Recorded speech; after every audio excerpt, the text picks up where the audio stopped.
the resistance, would it not be more effective if the groups that you belong to and represent were connected with each other more fully so that you could collaborate with each other long term? If this is something you agree with, what mechanisms do you envision in that to make this happen? Good. I know we're going to have a lot of awesome responses to that question about the working together. But let's get a second question. Ditto, but I'll just go a little further. So my name is Shonda Craven. I'm a healthcare marketer with Massachusetts General Hospital. Born and bred in Boston for 40 years, and I would say that that is also my concern with this particular movement. My concern is that there are so many disparate groups, so many single issue groups. I've had a couple of issues between people who are for Black Lives Matter, but they're anti-choice. I've had all these different groups that will refuse to come together and band as one for this one time. To get together and leave all that stuff on the ground. And we're going to war, leave the battles. Let's just go to war. Yeah. We got one enemy, we know what we need to do. Let's just do that. Yeah. So I'm wondering if there's some big collective, if we're not going to have a leader, are we going to have some big collective where we just say, this is our war, we figure out who the enemy is, that's what we're doing today. Yeah. These are such great questions. I love that somehow these two have been asked at the same time, and I know this panel's got some answers for you. So who wants to jump in first? First step. Yeah. So when you run a nonprofit, and by the way, Vote.org is a 501c3 nonpartisan nonprofit. So what we are resisting is voter suppression, and maybe not the results of voter suppression. But when you run a nonprofit, everyone's like, why don't you work together on everything? And it's like, you know, why don't all the voting groups join? And it's because we all have different areas of expertise. And in order for us to go far, we really need to like drill into what we're good at. So like Vote.org is really exceptional at like using the internet to reach people, whereas Headcount is really great at fieldwork. And if we joined our groups, what we would have is a managerial nightmare. Instead of the ability to go really quickly and like be really great at one thing. And like in corporate America, no one's like, well, Nike and Adidas both make sneakers, obviously they should become one company. Like that just like isn't how the world works when you're trying to maximize like the ROI in terms of the effort that you put in. The other thing is a lot of our groups really do work together. I mean, Jess's group has existed for like a few weeks.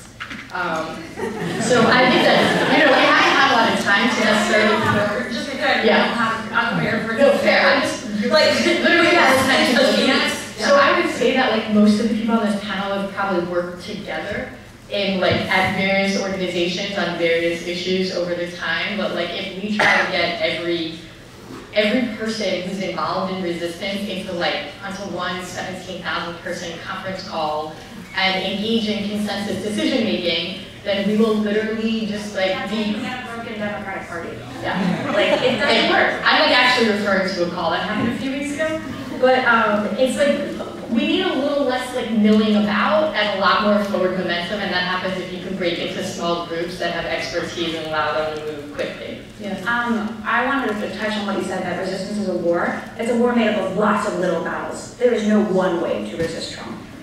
Take, for example, well, how do you stop him? Okay, you impeach him. House Republicans probably aren't going to do that, but Indivisible can put pressure on them. In the meantime, you look forward to 2018. That's what groups like Swing Left and Adopt a District and these organizations that are doing Knock Every Door are trying to prepare for. In the meantime, you also focus on city councils, where the leaders of the resistance really are, mayors who are creating sanctuary cities, school boards that are protecting trans kids in their communities, and make sure that the people who run for those offices are good and young and progressive and willing to fight. And you play the long game of winning back state legislatures so you can fix redistricting so that in 2020 and 2022, we can put people in Congress who can stop them. It is not one war, it's many, many battles, and we have to be waging them on all fronts. And I'm in some of these Slack channels, especially with some of these newer resistance groups, and we're communicating, we're coordinating. We're all doing a lot. Yeah, Leah? I'll add to that. I think just to pipe in on the Army metaphor, I think that one way to think about this as an Army, and the way that I'm fond of thinking about it as a symphony of activism, sort of the idea that we are all contributing in different ways, and those interactions together are creating something really important and significant.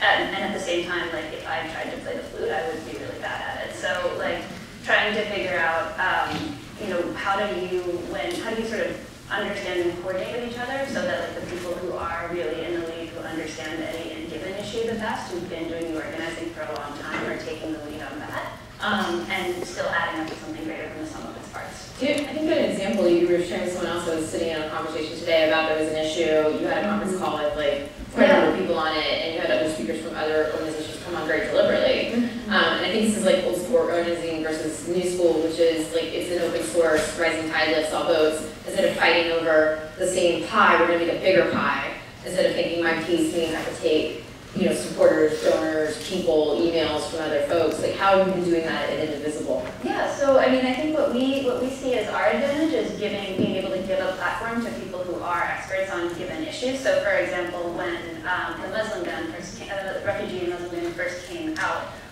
we pulled together our list for a call with the ACLU, the National Immigration Law Center, International Refugee Assistance Project, and Asian Americans Advancing Justice, the groups that were taking the lead on challenging it in court and across the country, and gave the 35,000 people who joined the call the chance to hear from the people who really were the experts. And then, you know, we sort of talked with them beforehand about like, well, this is the congressional element of the strategy, even though that's not necessarily where the real energy is. The focus is on the courts, but we can sort of give you a platform to talk about that battle, and then we can amplify the congressional side. So I think finding those kinds of overlaps and you know, places where we all add value to each other's efforts is really powerful. Yeah, it's really a yes and. I think everyone needs to do what they're great at and work together better, right? So both are true. I would say questions right, the answers are right. It's all got to come up. So I think in this new age, what we're really seeing is that you have to stay nimble, and all these organizations have to stay nimble. And I think that that's really the big change, because there's no set way to do anything anymore. So as we move forward, how do we find the best times to coordinate versus the best times to stay focused on our own things? And then how do we, when you saw the success of the Women's March being in part because they had a very inclusive platform that that was, I think, unprecedented in a lot of ways. And then you had a lot of different organizations pulling resources and coming together, and a lot of different individuals coming together. So we know those moments that